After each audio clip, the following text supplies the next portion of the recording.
I'm going to do a marker.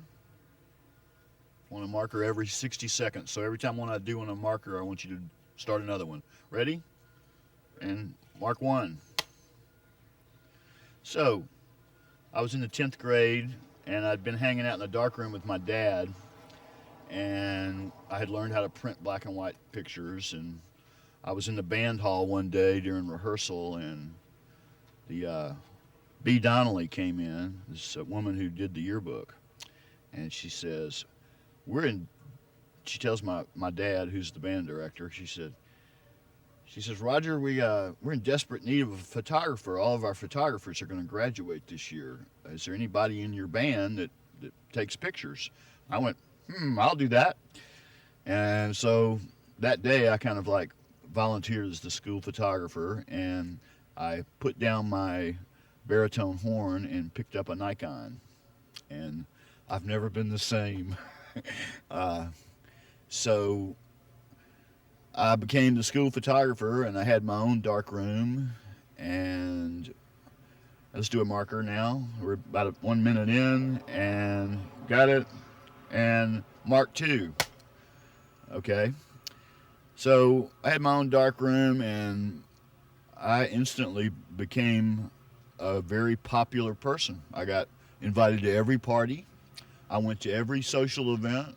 I went to every dance. I went to every sporting event, and my camera kind of gained me entrance into the school society. And all of a sudden, the cheerleaders and the Murrah Misses accepted requests for dates, and here I am, a sophomore in high school, and I was like an instant celebrity in high school. And so I dug it, and I had a dark room where I could smoke cigarettes and drink beer, and I had a master key to the building, and I'd go up there at night and on the weekends, and I'd be able to ride my motorcycle up and down the halls, and I had a wonderful time. I even let's get a second marker. Take number two, marker, and I even had a key to the principal's office, and I could go in, and he had these class dismissal slips, and I would take his rubber signature stamp and stamp me a whole pad of class dismissal slips, and then I would promptly come to school every day, and just about the time English got under the way, I'd hand in my dismissal slip, and I would head down to Standard Photo Company and hang out and talk cameras and developer and stuff with the professional photographers. So I had kind of like the life of Riley in high school. I didn't learn a damn thing except how to get away with hell. And so that's kind of where it all started. And I thought I was going to be a still photographer. And throughout high school, I had dismissed the idea of going to college, and Vietnam War was raging. And I had when I was 18, my draft number was 36. Let's get another marker. And this is mark number three. Are the markers printing good, sound wise? Okay.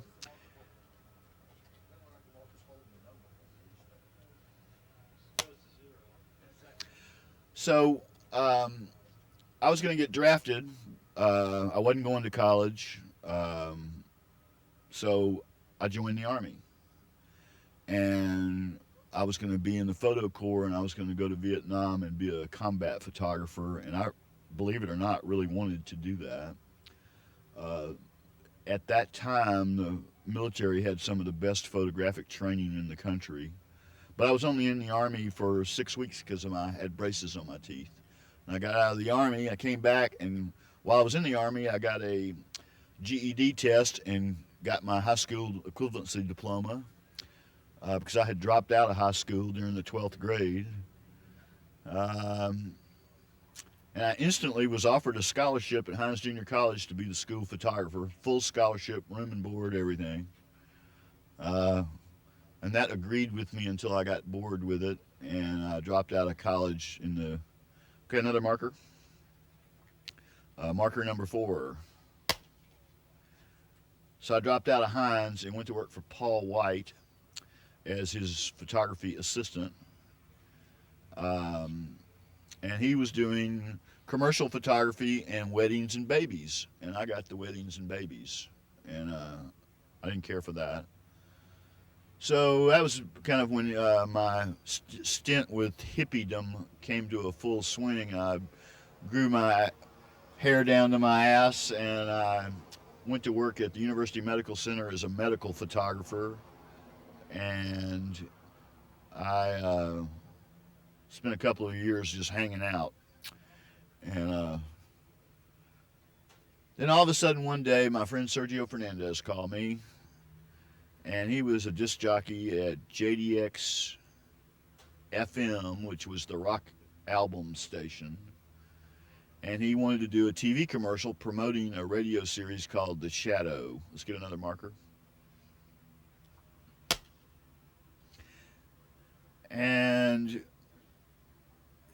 Channel 16, a brand new station in town, had offered a camera and film, and we could shoot the commercial ourselves. And Sergio didn't have any idea what to do with the film camera, so he asked me to help him. And we went out and shot scenes of a woman running through the woods as though something was chasing her.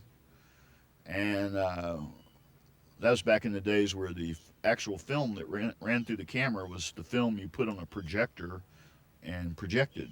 And we spent a week planning this and a day shooting it, and then processed the film, and we took it back to Sergio's and darkened the room and put blankets up over the windows and turned off the light and rolled this projector, and there I saw the images projected that I had seen through the camera for the first time. And right then and there, it just clicked on me. This is what I want to do. Let's get another marker. And this will be marker number 6. Marker number 6.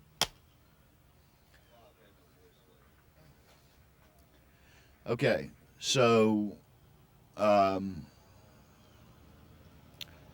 meanwhile, where was I? So knew what I wanted to do. So I went to work with Jasper Ewing and Sons behind the counter as a camera salesman, and talked Malcolm Ewing into starting a production department. And he said, well, I'll do that if you can show me that you can make some money. So Walter Payton was a senior at Jackson State, being touted for the Heisman Trophy. Actually, he was a junior. And they wanted to do a new football show. You're going to roll out here, too. You do not use a full reel of tape. So you got 20 feet left on this. Okay, let's get another marker. Go ahead. And this will be a final marker. Missed it, huh? Okay, good. Going out here. Bye. He's in the middle of the story. He wasn't finished the story. Yeah.